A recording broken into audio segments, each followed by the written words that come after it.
I'm going to offend a lot of you. I'm going to make a lot of you mad. In fact, I might even lose some subscribers today, which of course, please subscribe to my channel, because we're going to talk about the top 10 most annoying things that sellers make when selling their home. And there is a bonus one at the end of it. So stay tuned till the very end. Number 1, sellers are present during the open house and the showings. It's extremely annoying. Now, for a lot of you sellers out there that don't believe me, buyers out there, please comment down below and let them know how annoying it is when they're lurking around and trying to sell the features and benefits of their house or just looking in on you. It's super annoying. Now, a lot of you sellers are like, this is my #1 asset and I need to protect it. There's no way I'm leaving my house. And then all I'm going to say to you is, you can do that, but you're annoying. And a lot of buyers will just walk out because they don't want you present. I'm not lying. So for you nervous sellers out there, I recommend you putting those cameras in the house so you don't have to be there and can still keep your eye on the property. And to be honest, it's a lot more effective, right? You can put cameras all over the place. And even if you are at the property, you're not going to have every eye and every nook of the cranny if you're there watching the home. So put those cameras up, put this little sign up, let them know they're being watched. It should solve that problem for you. But get out, scat, get off the property. Super uncomfortable. Trust me on this. The second most annoying thing is those video cameras and the audio cameras, and the seller calls me, or the listing agent, right? And as I'm showing the property, they're coaching me. Audra, say this, and don't forget to say this. And they're texting me and phone calling me, and they just are watching and micromanaging every word I say. It's annoying. It's annoying. Now, what I can tell you is you should be hiring the right agent where you don't feel like you have to coach them on their job. For the record, I do not need to be coached on how to sell a house. I'm very good at it. So stop calling me. There are 3 pitfalls of coaching your agent while they're showing your property. Pitfall number 1 is if the agent is so annoyed with your constant criticism and suggestions, they're going to be less apt to want to show your home. Number 2, if you are constantly telling them all the things to say, they might think, okay, when the next buyer comes in, I'm going to go overboard and I'm going to oversell. You want to hire an agent that has that sophistication and grace and knows when to push and when to pull back. They need to read the buyer, okay? And if you are a seller, trust me, this is not your business. You got to trust your agent. And if you don't trust your agent, then you hired the wrong one. And the third pitfall is that, if an offer comes in, your agent might be so sick of dealing with you that they just push the offer just so they don't have to deal with you, okay? We don't want any of that. This is a collaborative effort, okay? So my suggestion is if there are mistakes that are being communicated during a showing by your listing agent, okay, then perhaps you text them. Usually the texts and the messages that I'm getting are like, don't forget to say that you're close to the ocean, and don't forget to tell them about the soft closed drawers, and don't forget to tell them about the soft touch water faucet thing. It's like, oh, come on, please give me a break. So in my opinion, if there are some things that you want to make sure that is front of the mind with your listing agent, do it after the showing appointment or doing it after the open house, unless of course you're hearing something that is pretty important that they need to address immediately. But no one likes Big Brother looking over their shoulder and being coached. You should be hiring a professional that knows what they're doing. And if you're micromanaging every aspect of what they're saying, what you're saying is, I don't trust you, and it's kind of a little disrespectful if you ask me. Just saying. The third most annoying thing that sellers make is they don't depersonalize their home. Okay, we know you're supposed to take down those pictures and those graduate degrees, but it's all the little things too. Like, we don't want flip-flops in the backyard and the towel hanging over the fence that's drying off. We don't want the laundry room with all the laundry piled up. We don't want dishes in the sink. We don't want soap containers and paper towel holders and scrubbers out. Your house should look like no one lives in it. The best compliment that you can get as a seller is if a buyer asks this question: do the sellers still live here? When I get that compliment, I know I've done my job. So please, when you are going around looking at your house and preparing it for showings and even for that photo shoot, take down all personal items, okay? All personal items. I do have a separate YouTube channel where I list all my videos and some of my properties, so you can get kind of an idea when I say Depersonalize, you'll see there is literally nothing out. There's no bath towels on the ground. There's no bath mats. There's no shampoo in the showers. Like, it looks like no one lives there. Okay, that is your goal if you are selling a home. Otherwise, the buyers are going to come in and feel like they're intruding on somebody else's property, and you don't want that. Annoyance number 4 is having pets on the property when we're having showings or open houses. And this happened to me last week where I had a showing. It was for a very, very interested buyer. I was absolutely convinced this was the buyer for the home. And, I opened the door and the seller hands me the dog leash and goes, hey, the dog won't hurt anybody. I'm like, oh, good grief, are you kidding me? And so, of course, the buyer comes up. They are petrified of dogs. They had a dog attack and they just about came undone, and they got in their car and left and asked me to have the dog removed before they would come see the property, okay? So even if I was walking it out the door for a walk, that still wasn't good enough, okay? Now that's an extreme example, but I will tell you, your agent should not be the dog handler, okay? Or the pet ant handler. A lot of you have cats, okay? Try to get those pets off the property so we can open up the property so the air can come in and we get rid of the smells. You have a smell, your dog has a smell, your animals have a smell. We smell. And when we are trying to show your home, having your pets present is not the best thing for showing. It's annoying to a lot of your buyers. I know we love our pets, but they're annoying to our visitors. Just keeping it real. And I do want to touch on the smell thing. It's going to offend a lot of you. But I don't know what it is, but teenagers have a certain smell. It's not a great smell, okay? I don't know, it's like musky and I don't know what it is. And I'm sure not every teenager, but if you have kids, you're used to the smell. Your buyers are not. So if you do have multiple people living in your house, especially teenagers, I have one, so I know. Open those doors, okay? I don't know, they don't change their bedding or something. Wash the bedding, okay? Make sure the house smells as clean as it possibly can. There's nothing worse than when you open up a door and it has a weird smell. It's annoying, and it kind of will deter the buyers from continuing through the house, because if there's a weird smell on the property, it could lead them to believe that there might be mold or the house hasn't been well cared for. We want to remove all smells if possible. The 5th most annoying thing that sellers do is argue with me about paint color. Okay, guys, it's super simple. White. Paint your house white. White. Well, Audra, what kind of white? I mean, do we want to do a warm white, a cool white? Guys, white. You're selling your home, okay? This is not a lifetime commitment where you're living here. Dunn Edwards Swiss Coffee, #1 choice. Whisper by Dunn Edwards, great choice. Benjamin Moore, White Dove. Can't go wrong with any of those 3. You don't even need to get a paint sample. Just put it on the wall. It'll look great, but don't paint your house gray. Don't paint it beige. Don't paint it green or some wacky color, okay?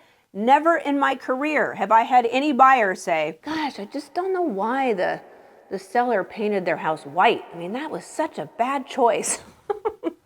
You guys, if you paint your house white, your buyer can come in and use that as a base color if they want to change the color.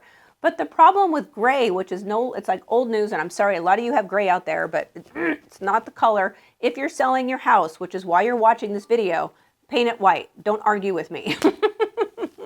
Trust me, white. For those of you who have never met me before, my name is Audra Lambert. Please subscribe to my channel. I am one of the top leading realtors in Orange County, California. Interested in selling your house, you know who to contact. Anyway, let's get back into it. Trying to get to 50,000 subscribers by the end of the year. I promise you, once I reach 50,000 subscribers, I won't bug you anymore. Until next year. Number 6, I hate it when sellers don't pick up after themselves, because the buyers notice. And what I mean by that is they don't pay attention to the fine little details. If a buyer opens up an oven, there shouldn't be, icky stuff in there. If they open the refrigerator, it shouldn't smell like mildew and icky. If they go to the sink, they shouldn't have that mildewy sponge. Like, just stick it under the sink or something. Like, those things smell. The trash should be taken out. The toilet lid should be down. If they grab a cabinet to go look in the kitchen, that shouldn't have pizza sauce on it, right? Your light switches should be clean. The details matter. It's easy to get tired. It's easy not to pay attention to this stuff, but I promise you, your buyers will notice this. Okay, number 7, you need to have your house show ready, okay? When I show up as your listing agent, I shouldn't have to turn all the lights on and open all the draperies and the blinds and stick the laundry in the dryer because it's sitting on the floor, or the dishes in the sink, or I open the backyard and the house looks like, you know, a pool party just happened. It is your job as the seller to make sure the house looks beautiful. Now, I'm not saying I'm not going to show up several minutes before to make everything shiny, but I can't do everything at once. I am not an employee. I am not there to be your cleaning lady or your dog walker or your dog watcher or your animal caregiver, right? I'm there to sell your home and I need your help doing it. So if you are selling your home, you need to work with your listing agent. It is your job to maintain your house. And this is another thing you have to realize. Some of these buyer's agents, for those sellers out there that don't have their agent showing the property for them, they want the house to look good too because they want to sell the house. So they might reach over and turn that lamp on and they might get lipstick on your lampshade, okay? You hate that. That's happened numerous times, right? Or they're trying to pull the blinds up and the whole blinds fall down. That's not their responsibility. That is something that you as the seller, in my opinion, should assist with. This is a team effort.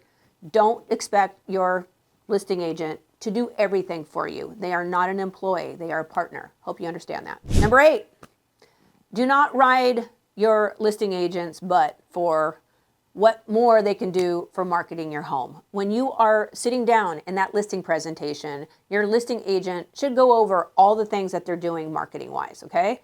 There's nothing more annoying when the market starts to slow. It's hard, you guys. It's hard because you're thinking, oh, we got to do more because the buyers aren't coming through the door. So in a stabilizing market, once again, watch this video on what's the housing market doing right now because the market is slower. Making phone calls to other agents to tell them about your listing ain't going to help. What other things am I hearing? Oh, you need to market on Facebook. Like, guys, come on. You have no idea how much marketing I'm doing right now on my listings. You have to be patient. The market is taking longer to get houses under contract.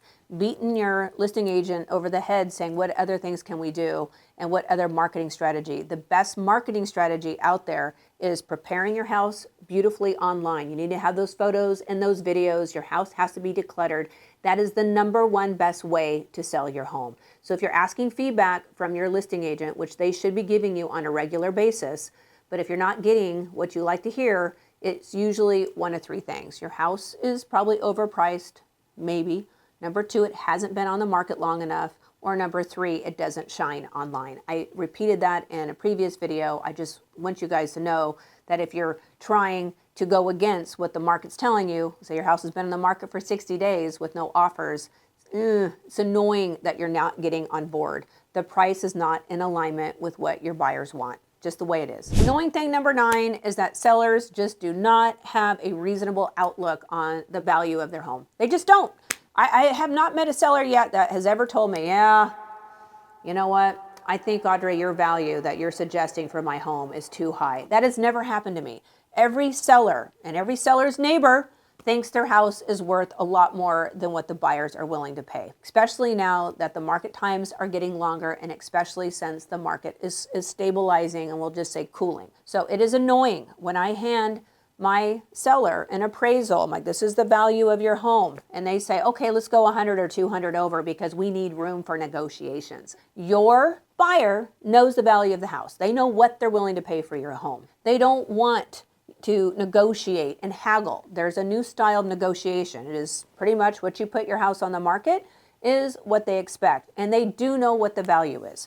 Another mistake that I see sellers making is that they've done these renovations 10, 15 years ago, and they expect to get the money out of their house. All I can tell you is if those renovations that you've done on your home are done, let's say 10 years, 8 years ago, more than likely the style has changed and your buyers will not pay a premium for older style stuff. It's got some age on it and they want the new shiny stuff. If you look at the homes that are pulling a premium, more than likely they're neutral, their walls are probably white, and it's very simple because that is the style right now. Don't overprice your house.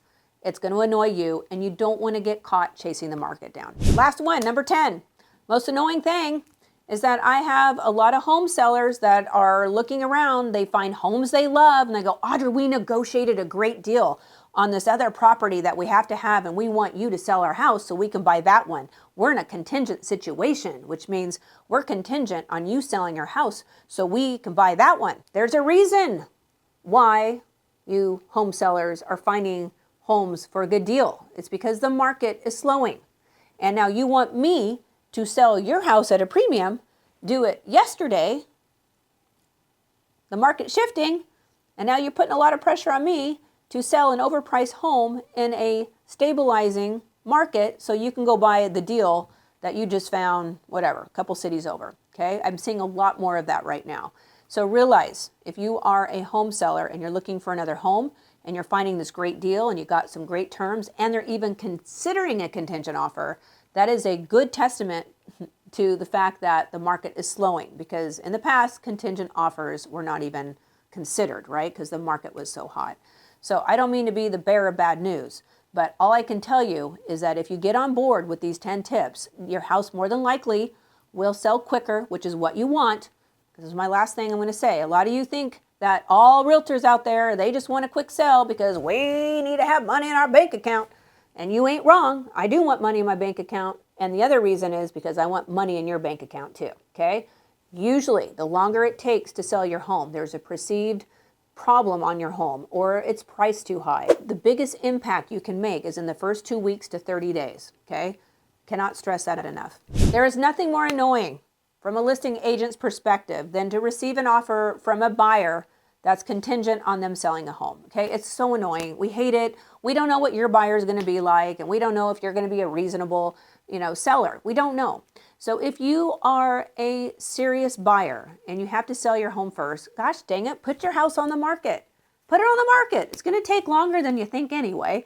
And second of all, you can always make the stipulation that you will sell your home only if you find a replacement property, okay? Because your offer will be much stronger if you say, hey, listen, my house is on the market. I'm marketing it. I'm willing to drop my price if I have to attract a new buyer pool, but I'm really interested in your home. And I'm making this offer contingent on me selling my home, but at least it's already on the market, or at least it's already under contract. A lot of the contingent offers that are coming in, the house isn't even on the market and they're weeks away from even putting their home on the market. So don't make that mistake if you are a buyer and seller. So help me. Do not accept a contingent offer if their house isn't even on the market or under contract. I hope you understand the significance of that. Super annoying. You're wasting everybody's time, including yours, which in my opinion is the most valuable. Okay, I know that was kind of tough love, but I'm just trying to serve everybody out there watching my channel. Of course, smash the like button, subscribe to my channel. I'd forever be grateful. I really appreciate you supporting my channel, and I will see you in the next one.